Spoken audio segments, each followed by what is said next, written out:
Hello, I hope you're doing well. In the previous episode, we explored living without all the answers. Today, we will look at another difficulty, recognizing that even when we understand a situation, we cannot always make it unfold as we wish. We can know what we need without being able to obtain it immediately, express ourselves clearly without receiving the response we hoped for, prepare for a long time, and still face a different outcome. This brings us to a question. Asterisk. Where does my responsibility end, and where does what lies beyond my control begin? Asterisk. The answer is not always obvious, especially when something important is at stake. Imagine you have applied for a job you really want. You have reviewed your CV, prepared the documents, and explained your interest. For the first few days, you wait. Then you start checking your email more frequently. You reread what you sent. You wonder whether you should have chosen different words. Perhaps you check your inbox 10 times in one afternoon. None of this changes the employer's decision. But for a few seconds, checking makes you feel that you are doing something, and that feeling can draw you back again. Sometimes, we confuse paying attention with being able to intervene, as though looking away would mean neglecting the situation. As though worrying enough could protect us from disappointment. Yet our attention does not have power over everything we direct it towards.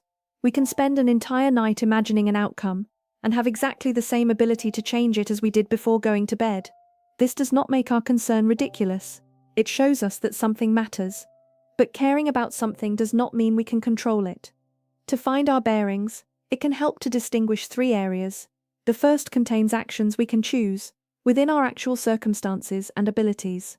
Preparing for a conversation, requesting information, submitting an application, acknowledging a mistake. The second includes things we can influence, but which involve other people or depend on additional circumstances. A relationship, a shared project, our working conditions. The third contains what lies beyond our reach, the past. Another person's final decision, an unexpected change that has already happened. Asterisk. We often exhaust ourselves by treating all 3 areas as though they were the first. Consider a difficult conversation. You can choose a suitable moment, explain what is happening for you, and listen. These actions can help, but you cannot guarantee that the other person will understand, agree, or be willing to change. If you assume that a good conversation must produce your preferred response, you may become trapped in a search for the perfect sentence. You explain again. You soften what you need. You add more arguments.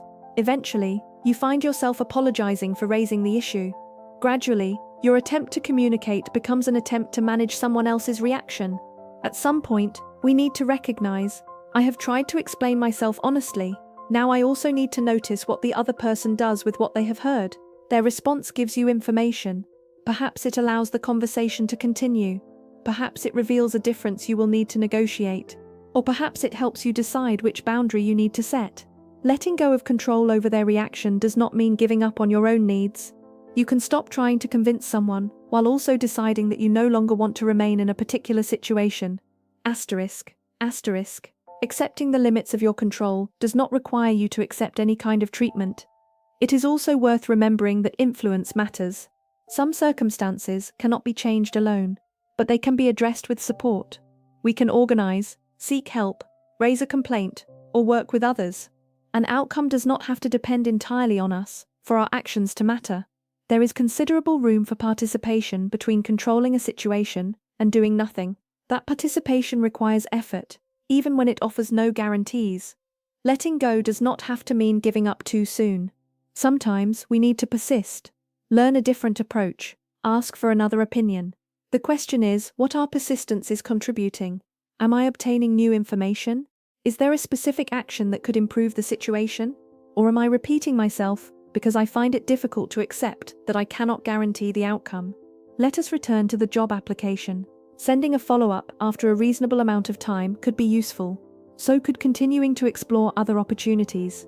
Rereading the same email for hours is unlikely to change your prospects. The difference lies in what your action actually does. One action may create a possibility. Another may simply keep your attention trapped. Recognizing the difference allows you to recover time for the rest of your life. There is another common misunderstanding when we talk about control. We think we should also be able to control everything we feel.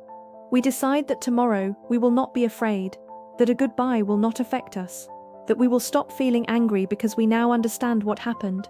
But emotions do not always follow instructions. We can feel sad even when we know a decision was necessary.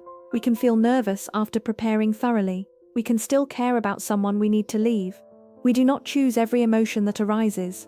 What we can do, with time and support when needed, is find ways to respond, make room for what we feel, wait before sending a message, put a need into words, rest before continuing a conversation.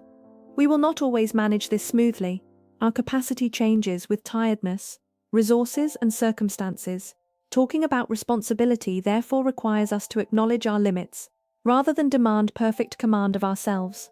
Perhaps you can pause for a moment and think about one current concern. Just one. Ask yourself which part allows you to take a specific action today. Then consider which part requires a conversation, support, or cooperation. Finally, notice which outcome you are trying to guarantee without having the power to do so. You might discover that your part is to take one step and then wait, or that you have already done what you can for now. In that case, you could choose a time to review the situation again. You would no longer need to decide at every moment whether you should be doing something more.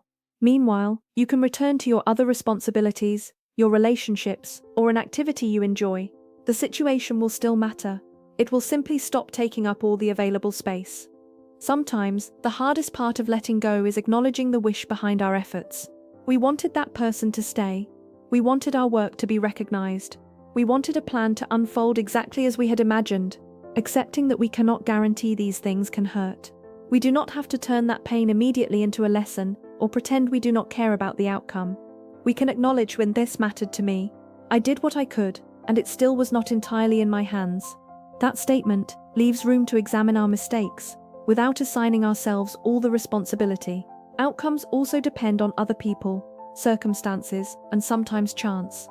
Our effort matters, but it is not the only force involved. Today, I would like to leave you with this question. Asterisk. Where are you trying to guarantee an outcome, when what you can actually choose is your next action? Perhaps you need to act. Perhaps you need support. Perhaps you need to set a boundary. Or perhaps you need to stop monitoring, for a while, something you cannot change right now. Learning this distinction takes practice. There will be days when we return to checking the inbox, repeating the conversation, or demanding impossible certainty from ourselves. We can notice what we are doing and redirect our attention without making it another reason to punish ourselves. If this episode has offered you something valuable, you can like the video and subscribe to the channel to continue sharing this space for reflection. Thank you for being here. Take care, enjoy your day, and remember, you can commit to what you do without expecting yourself to determine everything that happens afterwards. See you soon.